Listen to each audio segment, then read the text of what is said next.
Next heading जो हमारे पास आ रही है that is delegation. If you talk about delegation, delegation है क्या?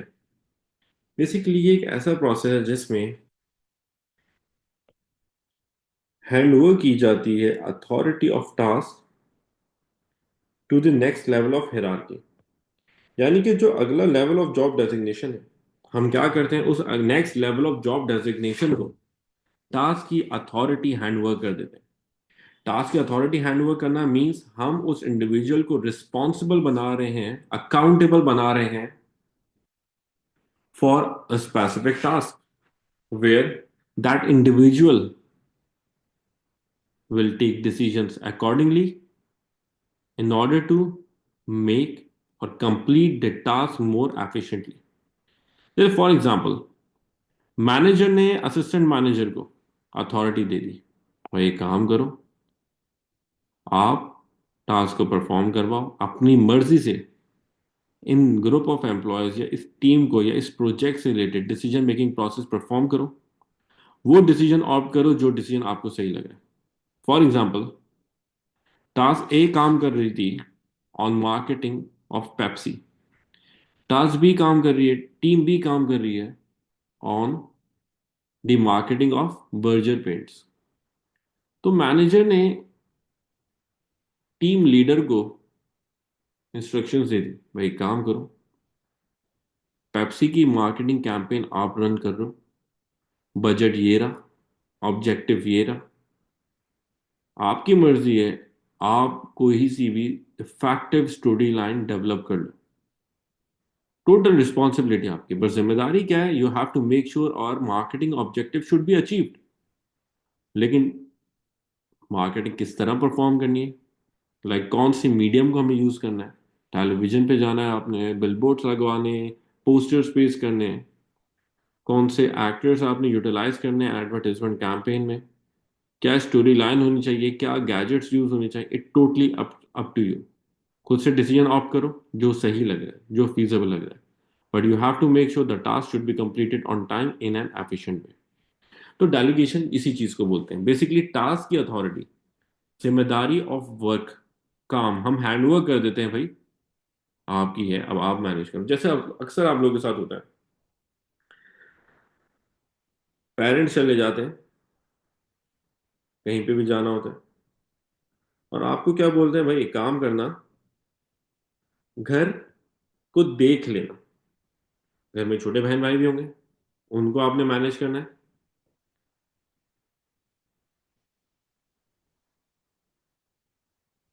आपने मेक श्योर करना है आपके प्रेमिसेस या घर सिक्योर्ड रहे।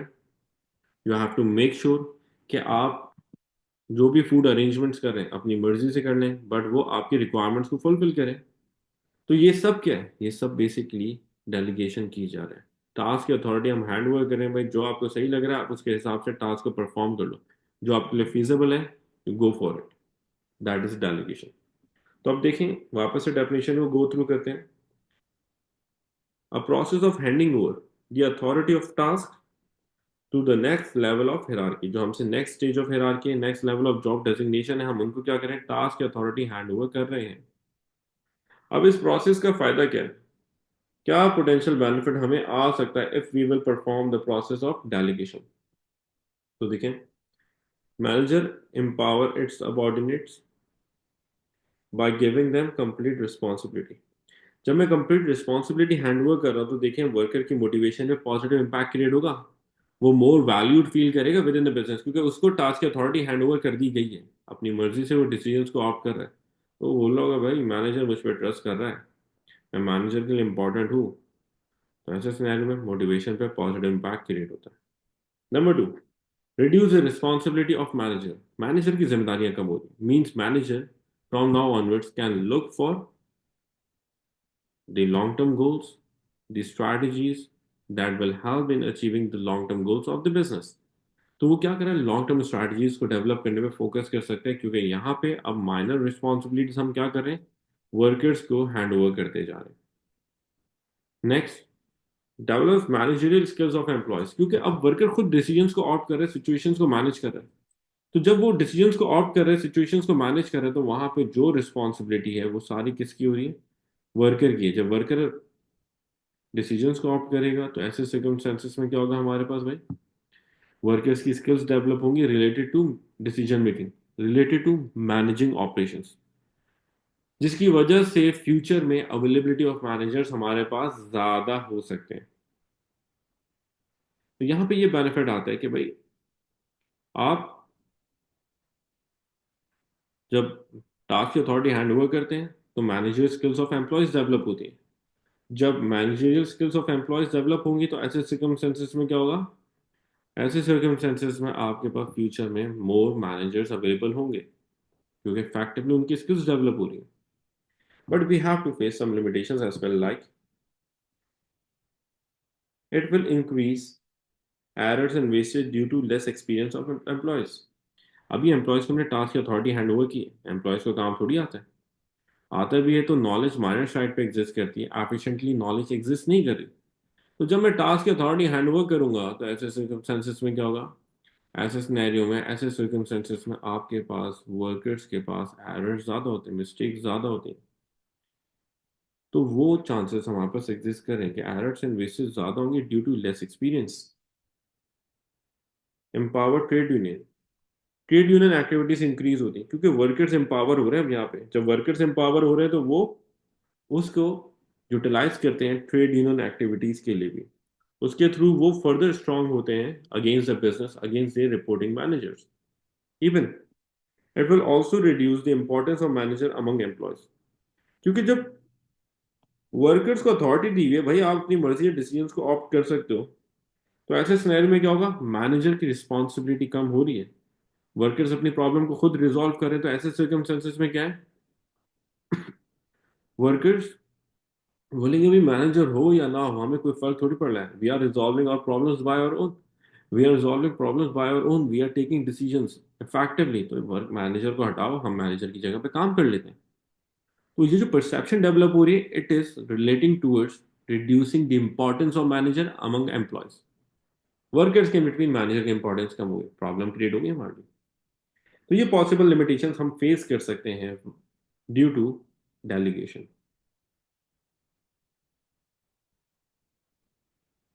अब हम नेक्स्ट हेडिंग पे मूव करते हैं जो इस चैप्टर की लास्ट हेडिंग है, that is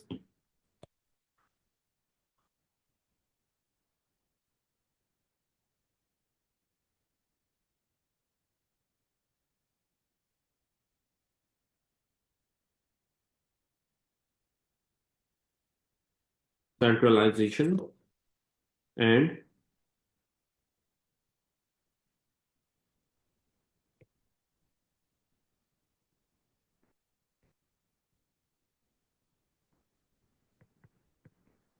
decentralisation structure.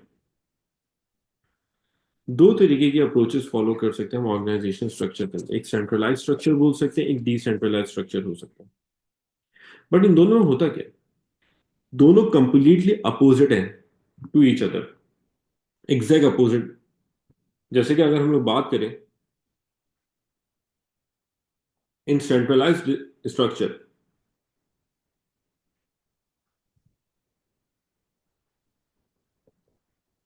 Decision making authority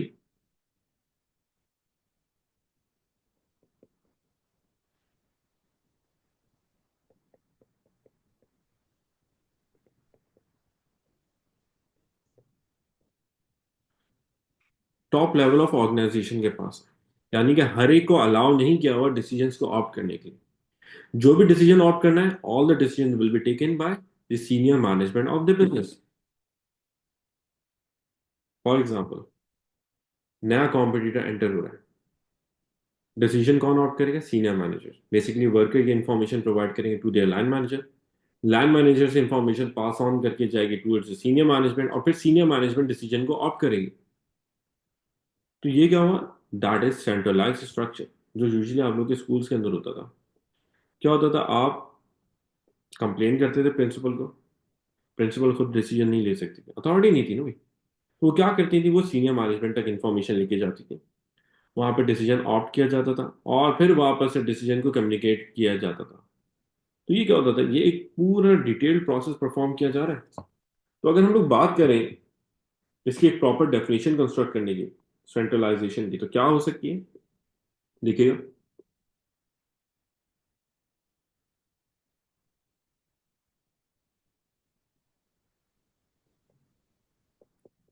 A structure where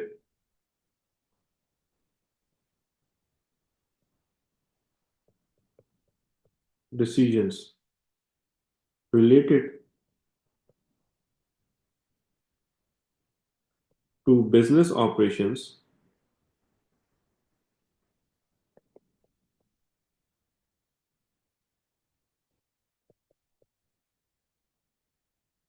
are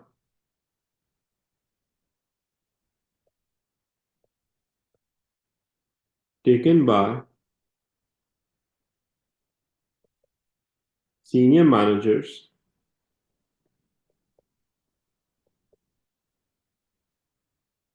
and then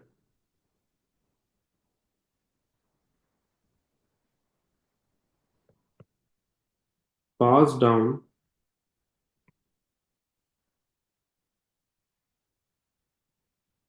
information, pass down the information slash decisions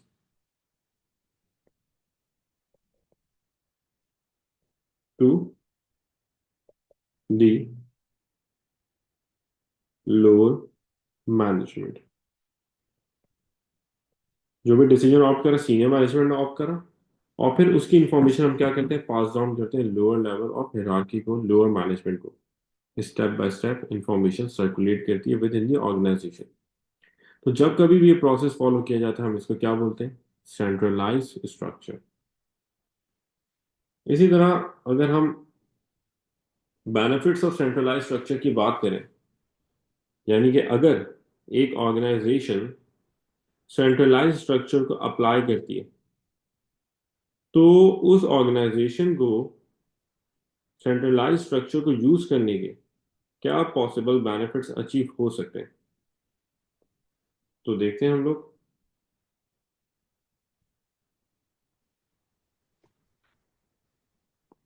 benefits,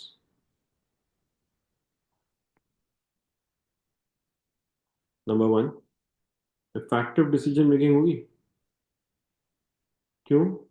क्योंकि एक्सपीरियंस इंडिविजुअल्स आपके पास डिसीजंस को ऑप्ट कर रहे होंगे, क्योंकि सीनियर मैनेजर्स तो एक्सपीरियंस होंगे ना, नॉलेज एग्जिस्ट करी होगी। तो वो क्या कर रहे होंगे, वो एक बेटर डिसीजन मेकिंग में मूव करके जा रहे होंगे। इफेक्टिव डिसीजन मेकिंग हमारे पास आती है।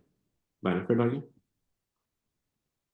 नंबर टू, हाँ इसको आप इस तरह भी रिलेट कर सकते हो,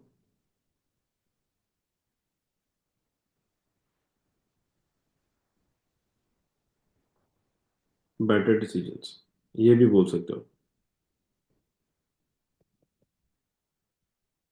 एक ही बात होती है। ठीक है। नंबर टू, अगर हम सेंट्रलाइज स्ट्रक्चर यूज करते हैं, तो इसकी वजह से फर्दर फायदा क्या आएगा हमारे पास, culture of organisation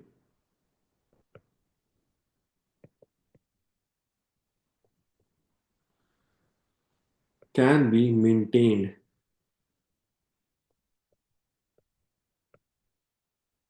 organisational culture जो है ना वो मेंटेन रहेगा, यानी कि जो हमने इनिशियली प्लान किया था उसी के अकॉर्डिंगली सारे एम्प्लॉयज टास्क परफॉर्म कर रहे होंगे, उसी के अकॉर्डिंगली एक्ट कर रहे होंगे। तो यहाँ पे क्या होगा हमारे पास, आपके पास जो कल्चर इनिशियली इंप्लीमेंट किया गया है या चेंज करना चाह रहे हैं, तो वो कल्चर मेंटेन करना आपके लिए आसान हो जाएगा, क्योंकि यहाँ पे जो भी डिसीजन मेकिंग है उसी कल्चर के अकॉर्डिंगली ऑप्ट किए जा रहे हैं। ये हमारे पास हार्ड साइड पे आते हैं। Next,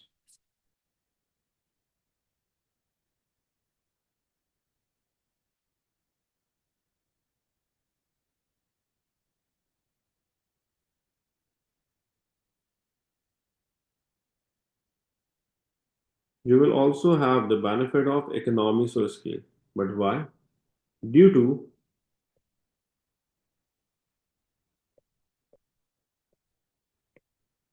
centralized purchasing। For example Imtiaz की मल्टीपल ब्रांचेस, तो हर ब्रांच अलग अलग परचेजिंग थोड़ी करती है। हेड ऑफिस एक साथ कलेक्टिव परचेजिंग करते होंगे on the behalf of whole business. तो जो छोटी छोटी ब्रांचेस के ऑर्डर्स होंगे वो कलेक्टिव ऑर्डर्स बनेंगे, एक लार्जर साइट पे जाएंगे। एक साथ परचेज करने की वजह से क्या होगा, ऑटोमेटिकली ऑर्गेनाइजेशन के पास इकोनॉमिक्स और स्केल का बेनिफिट अचीव हो जाता है। तो यहाँ पे क्या हुआ, आपके पास इकोनॉमिक्स और स्केल का बेनिफिट अचीव होगा whenever centralized structure is used in the business। अब इसी तरह अगर हम डिसेंट्रलाइज की बात करें तो उसमें क्या होता है, जस्ट अपोजिट है ऑफ सेंट्रलाइज स्ट्रक्चर। जैसे कि यहाँ पे डिसीजन मेकिंग अथॉरिटी किसके पास है, वो टोटल सीनियर मैनेजमेंट के पास एग्जिस्ट कर रही है।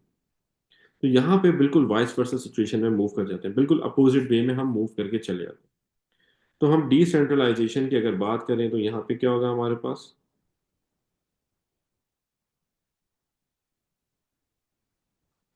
टाइप ऑफ ऑर्गेनाइजेशन कल्चर या ऑर्गेनाइजेशन स्ट्रक्चर की बात करेंगे हम, ठीक है।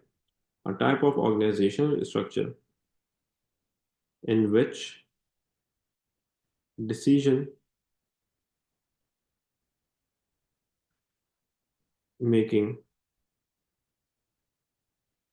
is handed over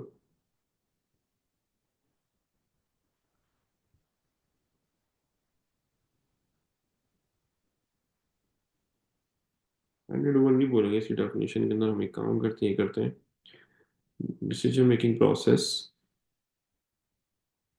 is performed by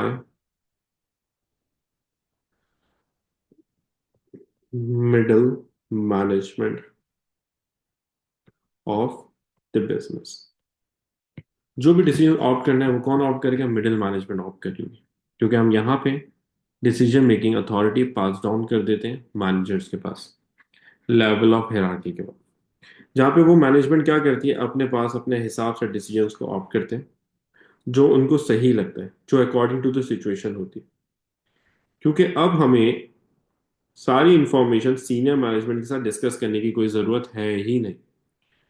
हमने क्या करा, अथॉरिटी मिल गई, हमने खुद से डिसीजन ऑप्ट कर लिए जो हमें सही लगे।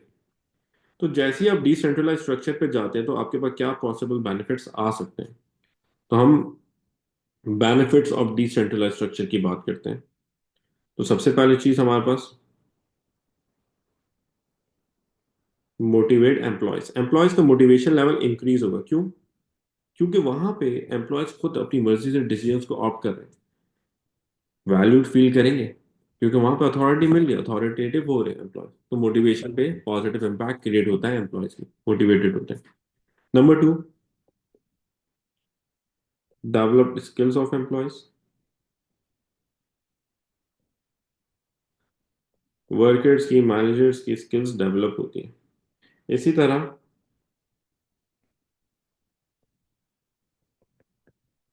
Decision making will be less time consuming,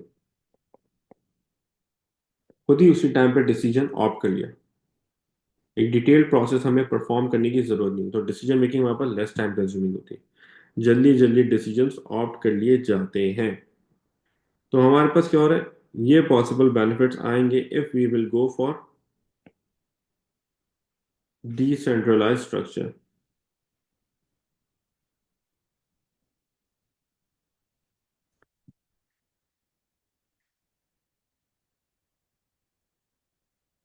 यहाँ पे चैप्टर हमारा कंप्लीट हुआ ऑर्गेनाइजेशन स्ट्रक्चर का।